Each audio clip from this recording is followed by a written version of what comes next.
Hi and welcome to episode 2 of Forsaken Tech. In this episode we're going to be talking about the EMF detector, which is an essential component of any ghost hunter's toolkit.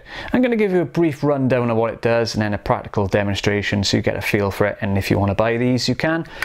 This was purchased through eBay about 2 to 3 years ago. It cost me about £50 to £55, I can't remember exactly how much, it was that long ago. But that's the problem of getting any good ghost hunting kit. More often than not, you got to either import it directly from the United States and then you get whacked with a customs bill, or you got to bid on eBay for it. But I was lucky, this was a buy it now. The battery compartment's a little loose, as you can hear, but it still does the job. Right, it takes a 9-volt battery, which you just put in the back. You just get access to the battery compartment via the 2 screws you can see. And then you just operate it by pressing the switch on the middle. There we go. It does its own little test, and now it's working correctly. As you can see, there's one green light. Now this green light shows everything's hunky-dory, but then if you get to an area of high electromagnetic interference or electromagnetic field, it will change color and it will go all the way up the spectrum depending on how strong it is. From yellow to red, really, that's dangerous levels of EMF, and it has been suggested that this is what can cause people to assume that they've seen paranormal phenomena such as apparitions, etc.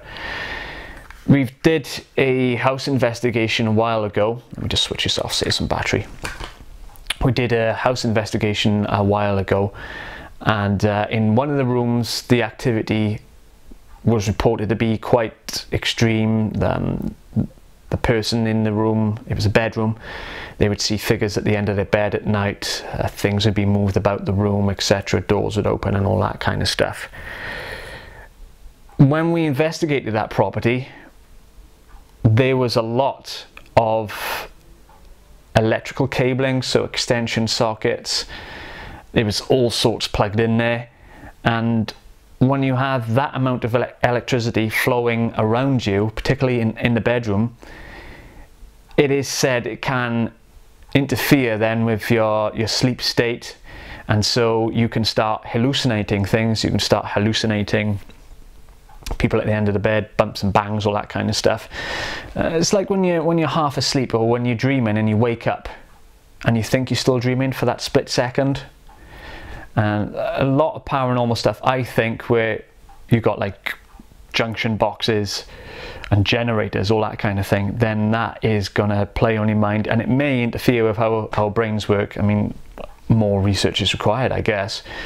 So I expect that electrical interference does play a big factor in hauntings, and that's what this is all about, really.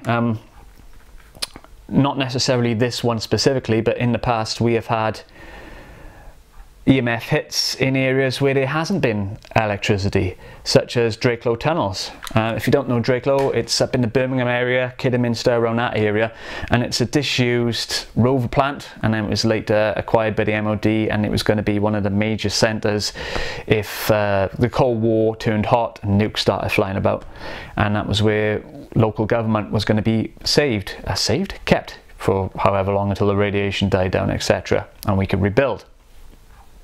And we were in an area called the hospital, and we got several good strong hits on this device, and then that makes you think, what's causing that? Because there was no power at the time. If you go there now, I know they're doing it up, and I think the plan is to turn it into some kind of museum. So there may be electrical equipment running which could create paranormal, so-called paranormal experiences for people.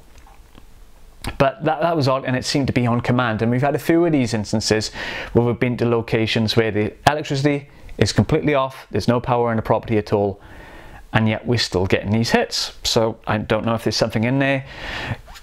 I can't really demonstrate it with this because I'm holding the camera in one hand and this in the other, but if you do whack them, yeah, there we are, see the little hit there? Could it be that? Could it be that? Who knows? But this seemed to be occurring on command. So yeah, it's like anything in the paranormal, it's all 50-50. You could probably guess I'm one of the most skeptical members of the group. I'm most rational of the group because I'm not going to rush out and say things are paranormal.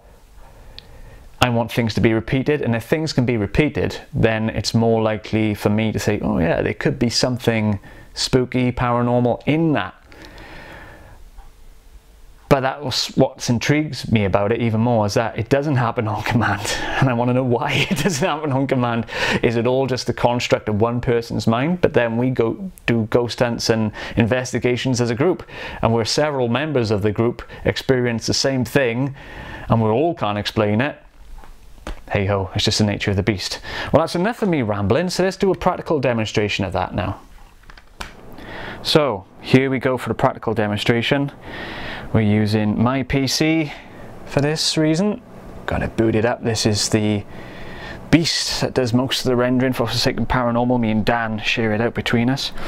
So let's go around to the power block, and as you can see, we were getting some hits there, mostly 1 and 2s and 3 just about.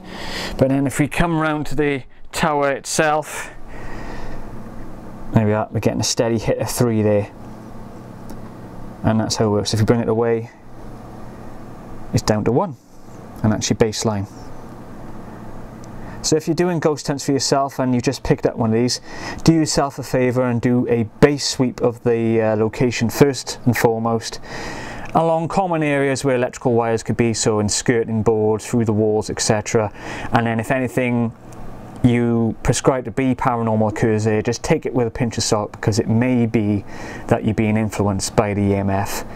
It's not an exact science, but as you can see there, there is an electromagnetic field given off by this device, and it could be causing some of the activity that you're experiencing.